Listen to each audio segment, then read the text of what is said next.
Supplements का काम कर रहे हैं सिर्फ थोड़े से पैसे की भूख में अपने क्लाइंट्स की, जो लोग सेहत बनाने आ रहे हैं, उसकी सेहत से खिलवाड़ कर रहे हैं।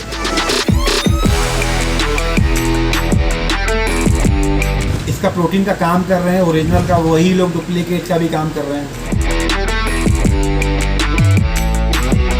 अगर कंपनी के लोगों को भी आप खड़ा कर देंगे और एक नकली डब्बा और एक असली डब्बा बिल्कुल बगल में रख देंगे तो लोग पहचान ही नहीं पाएंगे कि असली कौन सा और नकली कौन सा।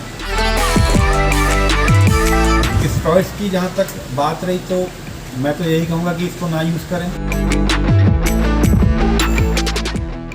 दिग्विजय भाई, पिछले कुछ सालों में हमने देखा कि देश में हेल्थ को लेकर लोगों में जागरूकता बढ़ी है।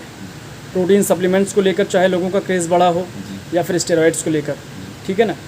अभी हम देख रहे हैं कि लोग लगातार जो है सप्लीमेंट्स की तरफ रुख कर रहे हैं, लेकिन कुछ मामले ऐसे भी सामने आ रहे हैं जिसमें असली नकली लोग भेद नहीं कर पा रहे हैं और जो है फेक सप्लीमेंट्स खाते हैं और नुकसान उन्हें होता है। क्या कहेंगे आप? देखिए, सप्लीमेंट्स जो होते हैं वो सेहत के लिए हमारे लाभदायी होते हैं, बेनिफिशियल होते हैं। इस बीच लेकिन पिछले 8-10 सालों में डुप्लीकेसी इतनी ज़्यादा बढ़ गई कि जो सेहत को फ़ायदा देना होता उसकी जगह वो नुकसान कर देते हैं।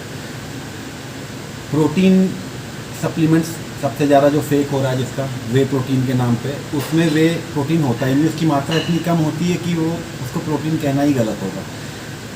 कार्बोहाइड्रेट या दवाएं मिला के या माल्टोडेक्सिन ग्लूकोज मिला के उसको फ्लेवर देके ये लोग प्रोटीन बना दे रहे हैं। इससे फ़ायदा तो बिल्कुल भी नहीं हो रहा है, बच्चों को नुकसान इतना ज़्यादा हो रहा है कि लीवर, किडनी, आइज़, हार्ट, इन सब में असर पड़ रहा है। डिप्रेशन में जा रहे हैं लोग, स्टेरॉइड्स उसमें मिले हुए हैं, गलत ढंग से उसको खा रहे हैं। लोग समझ के खाते हैं कि वो सप्लीमेंट्स खा रहे हैं, उसके अंदर बिल्कुल सेहत को नुकसान करने वाले स्टेरॉइड्स मिले होते हैं जो बहुत ही सस्ती क्वालिटी के होते हैं। फ़ायदे से बहुत ज़्यादा नुकसान उठा रहे हैं। अच्छा, एक चीज़ हम जानना चाहेंगे कि सप्लीमेंट्स आपने कहा ज़रूरी भी है, लेकिन साथ ही साथ असली और नकली में भेद नहीं कर पा रहे हैं, तो कैसे हम डिफ्रेंशिएट करें? आम पब्लिक जो है कैसे जाने और कहाँ से हम किस सोर्सेज से लें? देखिए, हम हमारी सेहत के लिए मैक्रोज होते हैं जैसे कि कार्बोहाइड्रेट, फैट, प्रोटीन, और माइक्रोज होते हैं जैसे मल्टीमिनरल, विटामिन, ये सब कुछ चीज़ें, कैल्शियम, ये सब जितनी चीज़ें सब ज़रूरी होती हैं। अब माल न्यूट्रिशन का शिकार ज़्यादातर हमारा देश जो है वो माल न्यूट्रिशन का शिकार है। जितना प्रोटीन कंटेंट एक नॉर्मल आदमी को एक हेल्दी लिविंग के लिए चाहिए होता है, जैसे 60 से 70 ग्राम मिनिमम प्रोटीन कंटेंट चाहिए होता है, वो एक अच्छे रिच फैमिली के जो लोग होते हैं वो भी उतना नहीं ले रहे होते हैं। डाइट में कार्बोहाइड्रेट हम लोग इंडियन और पाकिस्तान और जो आसपास के देश हैं, इन सब देशों की डाइट में कार्बोहाइड्रेट ज़्यादा होता है, प्रोटीन की कंटेंट कम होता है। उस कमी को पूरा करने के लिए लोग प्रोटीन लेते हैं, उनको लेना चाहिए। लेकिन वो ये जो जिसको वो प्रोटीन समझ के लेते हैं, उसकी जगह जब वो नकली ही निकल जाता है या वो भी कार्बोहाइड्रेट निकल जाता है या इतनी गंदी गंदी चीज़ें उसमें मिलाई होती हैं कि आप टेस्ट कभी अगर करवाएंगे तो उसमें ऐसी ऐसी चीज़ें निकलेंगी जो आप सोच ही नहीं सकते हैं कि कोई इंसान खा सकता है। और जहाँ तक रही सवाल इसका डिफ्रेंशिएट करने की, तो अगर कंपनी के लोगों को भी आप खड़ा कर देंगे और एक नकली डब्बा और एक असली डब्बा बिल्कुल बगल में रख देंगे तो लोग पहचान ही नहीं पाएंगे कि असली कौन सा और नकली कौन सा। इस हद तक लोगों ने डुप्लीकेसी कर दी है। जहाँ से प्रोटीन के ओरिजिनल डब्बे बन के आते हैं, ठीक उसी जगह से जो नकली बनाते हैं वो लोग डब्बों को ले रहे हैं, अपना रिपैकिंग कर रहे हैं, उसमें जो गंदा एकदम क्वालिटी का जो सामान होता है उसको भर रहे हैं और उसको ऊंचे दामों में बेच रहे हैं। यहाँ तक कि अब ऑनलाइन में भी कई शिकायतें आ चुकी हैं, ऑनलाइन में भी बहुत हद तक नकली बिक रहा है। और मार्जिन की भूख में जो सप्लीमेंट्स का काम कर रहे हैं बहुत से लोग, मैं हर किसी को नहीं कहूँगा, और इस फील्ड के बहुत से लोग वो सिर्फ थोड़े से पैसे की भूख में अपने क्लाइंट्स की, जो लोग सेहत बनाने आ रहे हैं उनकी, हमारे देश की जो जनरेशन है, जो अगली पीढ़ी है, उसकी सेहत से खिलवाड़ कर रहे हैं। ये आने वाले, अगर इसी तरीके से सप्लीमेंट्स का यूज़ बढ़ता रहा और लोग लेते रहे इन्हीं सप्लीमेंट्स को जो नकली मिलावटी आ रहे हैं, तो आगे आने वाली पीढ़ी को बहुत नुकसान होने वाला है। यानी कि हम कह सकते हैं कि डिफ्रेंशिएट करना जो है कि ईजी नहीं है। तो इसके बजाय अगर हम ये कहें कि हम अगर नेचुरल प्रोटीन लें तो वो भी ज़्यादा हमें लगता है कि फ़ायदेमंद रहेगा। डिफ्रेंशिएट करना बहुत टफ होता है असली और नकली में स्वाद इस कदर ये लोग मैच करा देते हैं कि आप उसको डिफ्रेंशिएट कर ही नहीं सकते। यहाँ तक कि मैं भी, लोग सोचते हैं कि मुझे अगर कोई चीज़ देंगे वो तो मैं उसको खा के चेक करके बता दूंगा, मैं पुराना हूँ इस फील्ड में, मैं बता दूंगा, लेकिन मैं भी नहीं बता सकता इसको। इसके लिए जो टेस्ट होते हैं उसमें हज़ारों रुपए लगते हैं, जिसमें ये पता चलता है कि ये प्रोटीन असली है या नकली। वो टेस्ट जो लोग 3-4 हज़ार रुपये का डब्बा ले रहे हैं वो लोग अफोर्ड नहीं कर सकते कि 30,000-40,000 रुपये का टेस्ट कराएं। तो ये तो बिल्कुल नामुमकिन सा हो गया कि कोई इसको पता लगा पाए कि क्या असली है क्या नकली। हाँ, नेचुरल सोर्स की ओर अगर हम जाते हैं तो अंडे हैं, चिकन है, डेयरी प्रोडक्ट्स है, मीट है, और आपका फ़िश है, मिल्क है, कर्ड है, इन सब चीज़ों से, और जो है सोयाबीन है, और पल्सेस हैं, दालें हैं, इन सब चीज़ों से अगर हम लोग नेचुरल सोर्स से प्रोटीन लें तो ये जो नुकसान हो रहे हैं इनसे बचा जा सकता है। अच्छा, एक चीज़ हम आपसे जानना चाहेंगे जी कि आज के वक्त में हम देख रहे हैं कि ऑनलाइन जो है प्रोटीन सप्लीमेंट्स, वे प्रोटीन जो है जी वो 1200 रुपये, 1100 रुपये ऐसे भी आ रहे हैं। जी तो एक आप इतने सालों से लगातार जो है बॉडी बिल्डिंग के फील्ड में है, जी आप हमें ये बताएं कि एक अच्छा वे प्रोटीन जो है उसका प्राइस क्या होना चाहिए? देखिए, इतने सस्ते जो प्रोटीन जो लोग बेच रहे हैं उसमें वो क्या डाल रहे हैं। एक कंपनी रन होती है, कंपनी के अपने एक्सपेंसेस होते हैं, रॉ मटेरियल की अपनी कॉस्ट होती है, मैन्युफैक्चरिंग की अपनी कॉस्ट होती है, जो लेबल लगता है उसकी कॉस्ट होती है, जो मार्केटिंग करते हैं उसकी कॉस्ट होती है। जब इतनी कॉस्ट जुड़ जाती है और उसके बाद बीच में थोड़ा बहुत लोगों के कमीशन भी होते हैं जो रिटेल कर रहे हैं, जो भी ये सब बिजनेस में है, इतनी चीज़ों के खर्चे के बाद इतना सस्ता प्रोटीन कैसे मिल सकता है? ये अपने आप में एक सोचने की बात है। लोग सोचते हैं कि 1000 रुपये का 1200 रुपये का प्रोटीन है तो इसको ले लें, हम सस्ते में ले लिया। लोग सोचते हैं कि उन्होंने बहुत होशियारी कर दी, लेकिन इतने सस्ते में तो प्रोटीन मिल ही नहीं सकता। अब चलिए दूसरी तरफ अगर हम जाते हैं कि हम ये सोचते हैं कि हाँ हमने महंगा प्रोटीन लिया है और वो अच्छा होगा, तो महंगे का भी डुप्लीकेट बन रहा है, तो बहुत मुश्किल है ट्रस्ट करना। मेरे पास जो बच्चे आते हैं मैं मोस्टली उनको मैं नॉर्मल डाइट सजेस्ट करता हूँ, क्योंकि मुझे खुद ही डर लगता है ये कहने में लोगों से कि ये ले लो या वो ले लो। लोग मुझसे पूछते हैं, ऑनलाइन मुझसे पूछते हैं, सैकड़ों लोग पूछते हैं कौन सा प्रोटीन ले लें, क्या ले लें, ऑप्टिमम ले लें या अल्टीमेट न्यूट्रिशन ले लें।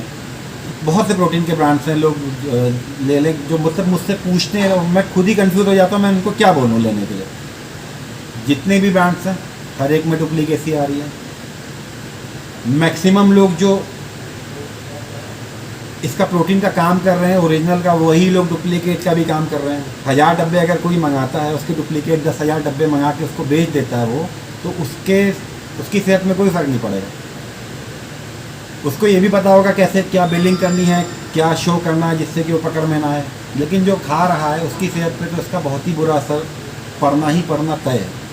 अच्छा, रिलायबल ब्रांड की अगर हम बात करें सप्लीमेंट्स से, जी, तो कौन सा ब्रांड आप यूज़ करते हैं और कौन सा आप सजेस्ट करते हैं लोगों को लेने के लिए? मैं मोस्टली जो मेरी डाइट है वो मैं नेचुरल सोर्सेज से लेना पसंद करता हूँ, और नॉनवेज मेरी डाइट में बहुत रहता है, एग्स मेरी डाइट में बहुत रहते हैं, मिल्क मेरी डाइट में बहुत रहता है, कर्ड भी मैं खाता हूँ। मोस्टली मैं नेचुरल सोर्स में रहता हूँ, और अगर मुझे कभी लेना हो तो मैं साथ में BCAA और ग्लूटामाइन सप्लीमेंटेशन से ले लेता हूँ। अच्छा, ब्रांड की अगर बात करें तो? ब्रांड मैं इसलिए कुछ नहीं बोलूँगा कि मैंने मानिए कोई ब्रांड सजेस्ट करी और किसी ने वो लिया और वो डुप्लीकेट निकल गया। देखिए, मैं जहाँ से ले रहा हूँ, मुझे जिस सोर्स से मैं ले रहा हूँ, मुझे नकली देने में लोग डरते हैं एक बार कि इतना पुराना फील्ड का आदमी है, इसको अगर गलत दे दिया, इसने कहीं बोल दिया तो हमारा नुकसान होगा, या कहीं कंप्लेंट कर दी तो हमारा नुकसान होगा, मेरी बातों को लोग फॉलो करेंगे। मुझे जो मिलता है मुझे सही मिल जाता है, लेकिन वही सेम 1-2 बार मैंने पहले भी ट्राई किया कि मैंने ब्रांड बताई, मुझसे लोगों ने ऑनलाइन पूछा कि ये मिल रहा है ले लें, मैंने कहा अच्छी ब्रांड है। जब उन्होंने वो लिया तो उसके बाद मुंह उनका बिल्कुल फूल गया जो है, और टमी जो है बिल्कुल बाहर निकल आई। तो उन्होंने मुझसे बताया कि वे प्रोटीन लिया और ऐसा हो गया, तो मैंने कहा ये तो वे प्रोटीन से हो ही नहीं सकता है। बाद में जब सैंपल मैंने मंगाया तो वो देखा बिल्कुल कूड़ा था, बिल्कुल वो उसमें प्रोटीन की मात्रा थी ही नहीं उसमें। तो इसीलिए मैं किसी ब्रांड को मैं क्या बोलूँ, जो इसको जो सेल कर रहे हैं वो हम ही आप लोगों के बीच के लोग हैं, और जो थोड़ा ज़्यादा प्रॉफिट कमाने के चक्कर में जो इसमें कर देते हैं। आजकल आप खुद ही देख रहे होंगे हर फीड में घी नकली आ रहा है, दूध नकली आ रहा है, तेल नकली आ रहा है, अंडे नकली आ रहे हैं। मुझे तो नहीं लगता कि कोई चीज़ बची है। दालें नकली आ रही हैं, चावल नकली आ रहा है, ऐसे ही प्रोटीन भी नकली आ रहा है। तो जो भी आप, अगर आपका कोई भरोसेमंद है, जो आपको बिल्कुल 100% भरोसा है कि हाँ ये मुझे एकदम ओरिजिनल चीज़ देगा। तो आप लीजिए, कोई भी प्रोटीन की ब्रांड ख़राब नहीं होती है। मैंने जिन भी प्रोटीन की ब्रांड्स के नाम लिए, चाहे ऑप्टिमम का लिया, चाहे अल्टीमेट न्यूट्रिशन का लिया, चाहे जीएमसी, कोई भी ब्रांड ख़राब नहीं है। आप तक क्या पहुंच रहा है ये आपको देखना है कि आप तक जो चीज़ पहुंच रही है वो सही है या नहीं है। और अगर कोई चीज़ गलत मिलती है आप लोगों को, तो आप लोगों को खुद उसके खिलाफ एक्शन लेना है। गलत चीज़ मिल के आपने ये सोचा कि चलो हमारा 2000 का नुकसान हुआ, चलो छोड़ो, जाने दो, लेकिन आप ये देखिए कि उससे आपकी सेहत पे कितना नुकसान हो रहा है। और जो डब्बा आपको नकली मिल रहा है वो ऐसा हज़ारों लाखों लोगों को बेच रहे हैं वो लोग, उन लोग कितना लंबा प्रॉफिट कमा रहे हैं, और आप लोग पूरी जनरेशन आपकी ख़राब कर रहे हैं। तो आपको हर एक लोगों को जो है, जो खा रहे हैं और जिनको गलत कोई चीज़ मिल जा रही है, बिल्कुल आजकल ऑनलाइन प्लेटफॉर्म बहुत बढ़िया है, सोशल मीडिया का ज़माना है। मोबाइल में आके फेसबुक, इंस्टा, 10 जगहों पे आप लोग जाके अपनी शिकायत कर सकते हैं। कंज्यूमर फोरम में आप लोग शिकायत कर सकते हैं, तुरंत शिकायत करिए। आप लोग खुद जागरूक नहीं होंगे तो ये नुकसान जैसे हो रहा है ये इससे भी ज़्यादा बढ़ेगा। जहर जो बेच रहे लोग, ये और ज़्यादा जहर मिला के बेचेंगे। मर रहे हैं बहुत से लोग, कोई खबर बाहर नहीं आती है। लोगों के घर वाले भी थोड़े बहुत हाथ पैर मारते हैं फिर छोड़ देते हैं। और हर जगह यही देखा जा रहा है कि किसी भी फील्ड में लोग बहुत ज़्यादा आगे आके बोलना नहीं चाहते हैं। आप लोगों को खुद जागरूक होना है, खुद बोलना है, अपनी सेहत के लिए, अपनी आगे की जनरेशन के लिए, उनकी सेहत के लिए। जो जीवन हम जी रहे हैं, हमारा जीवन 20, 30, 40 साल में ख़त्म हो जाएगा। हमसे बहुत पहले से जीवन चला आ रहा है और हमारे बहुत बाद तक जीवन जाएगा। हमारा कुछ दायित्व हमारी आगे वाली आने वाली जनरेशन्स के लिए भी है। उसके लिए आप लोग हर गलत चीज़ के लिए आवाज़ उठाइए, और कम से कम जो खाने की चीज़ें हैं, जो आप लोग कंज्यूम कर रहे हैं, जो आपके शरीर के अंदर जा रही है, उनके लिए आप लोग ज़रूर आवाज़ उठाइए। अगर स्टेरॉयड की अगर हम बात करें, जी स्टेरॉयड का हमने देखा चलन पिछले कुछ सालों में जी। बहुत बढ़ा है। जी लोग बगैर जानकारी के, बगैर किसी समझ के जी और बगैर किसी अपना एक एम के जी। जो है स्टेरॉयड लेते हैं, और कुछ पैसे खर्च करके वो जी। सोचते हैं कि हम बॉडी बिल्डअप कर लेंगे। जी। नुकसान क्या क्या है और किन लोगों को यूज़ करना चाहिए, और अगर करना चाहिए तो किस तरीके से करना चाहिए? देखिए, स्टेरॉइड्स की जहाँ तक बात रही तो मैं तो यही कहूँगा कि इसको ना यूज़ करें। पहले आप बता दें स्टेरॉयड होता क्या है? हार्मोन्स होते हैं स्टेरॉइड्स, जो है जो हमारी बॉडी को अननेचुरल तरीके से बढ़ाते हैं। साइंटिफिक बहुत लंबा है, लेकिन स्टेरॉइड्स अपने आप में ही लोग जानते हैं कि ये क्या है, इसको किस तरीके से लोग यूज़ कर रहे हैं। मैं यही कहूँगा कि नेचुरल, अगर आप लोग हेल्थ के लिए जा रहे हैं, हेल्दी वो है जो नेचुरल है, जो अपनी डाइट ले रहा है, अपना वर्कआउट कर रहा है, कार्डियो कर रहा है, मैक्रोस और माइक्रोस पूरे अच्छे से नपे तुले ले रहा है, वो हेल्दी है। अब जिन लोगों को कंपटीशन खेलना होता है बॉडी बिल्डिंग का, वो एक तरीके से नामुमकिन हो जाता है। अगर कोई स्टेरॉइड नहीं ले रहा और स्टेज में जाए, तो जो लोग ले रहे हैं उनके सामने वो टिक नहीं पाएगा। चलिए, उन लोगों की बात सही रही कि उन लोगों को लेना मजबूरी है, उन लोगों ने प्रोफेशन चुन लिया। और बहुत से लोग ऐसे होते हैं जो जब इस प्रोफेशन में आते हैं उनको यही नहीं मालूम होता है कि ये चीज़ भी लेनी पड़ेगी। लेकिन वो लोग सोचते हैं, प्रेमचंद डोगरा जैसे लोग कहते हैं मैंने यूज़ नहीं किया कभी स्टेरॉइड। देखिए, अब किसी व्यक्ति विशेष के लिए तो मैं नहीं बोल सकता, लेकिन किसी भी बड़े स्टेज में जाने के लिए अगर कोई कह रहा है स्टेरॉइड यूज़ नहीं किया, तो वो मैं उस चीज़ को सही नहीं मानता। नहीं, लेकिन आप कह रहे हैं कि अगर आप कहीं कम्पीट कर रहे हैं जी। तो ज़रूरी हो जाता है स्टेरॉइड का यूज़ जी, करना। जी, जी। लेकिन प्रेमचंद डोगरा मिस्टर इंडिया रहे हैं, जी आप कई बार उनसे मुलाकात भी रही है, आपके अच्छे उनसे रिश्ते भी हैं। जी, बहुत ही प्रेमचंद डोगरा सीनियर प्लेयर है। अब मैं उनके लिए मैं कुछ विशेष टिप्पणी नहीं कर सकता, लेकिन जहाँ तक मेरी नॉलेज है, जहाँ तक मैंने देखा है, 20 साल मुझे भी हो गए फील्ड में, मैंने अभी तक किसी ऐसे एथलीट को नहीं देखा स्टेज में जिसने इन चीज़ों का नहीं यूज़ किया हो। मेरे जानने वाले तो कोई भी, शायद ही कोई होगा। आजकल तो 16 और 18 साल के बच्चे जो जिम जा रहे हैं, उनको जिम के ट्रेनर्स स्टेरॉइड्स पकड़ा दे रहे हैं। थोड़े से फूलते ही उनकी बॉडी, थोड़े से तगड़े होते हैं, खुश होते हैं, उसके बाद एक्सरसाइज भी छोड़ देते हैं, डाइट भी छोड़ देते हैं और स्टेरॉइड भी छोड़ देते हैं, फिर दुबले हो जाते हैं, 10 बीमारियां लेके खड़े हो जाते हैं। स्टेरॉइड्स चलिए जो ले भी रहा है, उसके प्रिकॉशंस उसके साथ 10 तरीके के होते हैं, लीवर के लिए, हार्ट के लिए, किडनी की हेल्थ के लिए, हमारा कोलेस्ट्रॉल ना बढ़े, इन सब चीज़ों के लिए, लिपिड्स हमारे कंट्रोल में रहे उसके लिए। तो ये सब चीज़ें साथ में ले रहा है, और जिसको कम्पीट करना है वो अगर ले रहा है तो चलिए, इस बात को मैं कहता हूँ कि हाँ चलिए, उसके बिना उनका प्रोफेशन आगे नहीं बढ़ सकता। लेकिन जिसको ये चीज़ नहीं करनी है, अपने शौक़ के लिए टी शर्ट ऊपर चढ़ा के लड़कियों को इम्प्रेस करने के लिए या लड़कों को इम्प्रेस करने के लिए, या मार्केट में खड़े होकर अपनी बॉडी दिखाने के लिए कि 4 लोग तारीफ़ करें, बिल्कुल गलत है ये। कुछ समय की ये तारीफ़ होगी, उसके बाद आप लोगों को दिक्कत होनी ही होनी तय है। या तो आप किसी बहुत अच्छी गाइडेंस में हो, या तो आप बराबर डॉक्टर से कंसल्ट कर रहे हो, अपने टेस्ट बराबर करा रहे हो, और अगर नहीं करा रहे हैं तो नॉर्मल हेल्दी एक्सरसाइज करिए, डाइट लीजिए, सप्लीमेंटेशन करिए, मल्टीमिनरल विटामिन लीजिए, प्रोटीन कंटेंट के मैंने भी आपको बहुत सी चीज़ें बताई वो लीजिए और नेचुरल लीजिए। कोरोना का सीज़न चल रहा है जी, कोरोना को लेकर अगर आप जनता से कुछ कहना चाहें देखिए पब्लिक से। कोरोना को लेके मैं from the very first day, आप ये देखिए, आप अगर इधर देखेंगे तो मैंने बहुत से यहाँ पे, ये देखिए मैंने बराबर मैं यहाँ पे अपना सैनिटाइज़र भी रखा हुआ, मेरा मास्क भी बगल में रखा है। मैं सभी को, मैंने बहुत से वीडियोस में बोला भी है, सभी को बोला भी है कि मास्क बराबर पहने आप लोग, सैनिटाइज़र का बराबर प्रयोग करें, हाथ बराबर धोते रहें। जितने भी डॉक्टर्स से मेरी बात हुई है, हर एक ने मुझे यही बताया कि मास्क एक अकेली ऐसी चीज़ है जो आपको कोरोना के इन्फेक्शन से बचा रही है। और जब WHO भी यही कह रहा है, जिस तरीके से लोग बार बार लापरवाह हो जाते हैं और भूल जाते हैं, जो थोड़े दिन पहले उन पर बीती होती है वो लोग भी भूल जाते हैं, जिन्होंने अपने अपनों को, अपने प्रियजनों को खोया होता है वो भी भूल जाते हैं।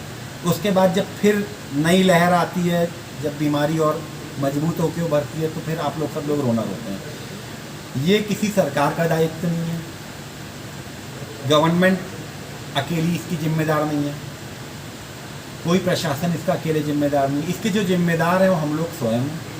हम लोग अगर अपनी केयर नहीं करेंगे तो हम लोगों को ये उम्मीद किसी से नहीं करनी चाहिए कि कोई गवर्नमेंट आके हमारी केयर करेगी। गवर्नमेंट ने अगर कह दिया मास्क पहनिए तो आपको मास्क पहनना है, गवर्नमेंट ने अगर कह दिया सैनिटाइज़र का उपयोग करिए, आपको वो करना है, गवर्नमेंट ने अगर कह दिया आप हाथ धोइए, बाहर से जब कहीं से आते तो नहा के अंदर जाइए, तो वो आपको फॉलो करना है। अगर आप उसको फॉलो कर रहे हैं, आपको बीमारी वैसे भी नहीं होगी।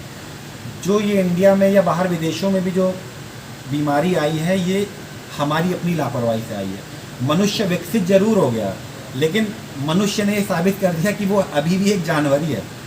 साइंस के हिसाब से जो मनुष्य को जानवर कहा जाता है, मनुष्य अभी भी एक जानवर है। हाँ, हम लोगों के दिमाग थोड़ा ज़्यादा है, तो हम लोग ने गाड़ी बना ली चलने के लिए, हम लोग ने लिफ्ट लगा ली ऊपर चढ़ने के लिए, हमने टीवी बना लिया देखने के लिए, हमने मोबाइल्स बना लिए बात करने के लिए।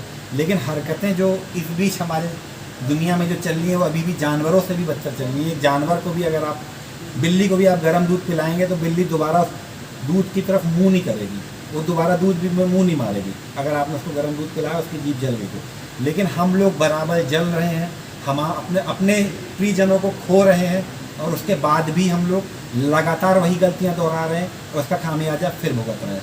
मेरी आप लोगों से हाथ जोड़कर विनम्र विनती है कि बिल्कुल जितने भी प्रिकॉशंस हैं, मास्क, सैनिटाइज़र या हैंड वॉश, इसका पूरा पालन करें। देश को, अपने प्रियजनों को, इस संसार को सुरक्षित करना आप सब लोगों के हाथ में। किसी अकेले एक आदमी या किसी सरकार या किसी प्रशासन, ये इनका अकेलों का दायित्व नहीं है।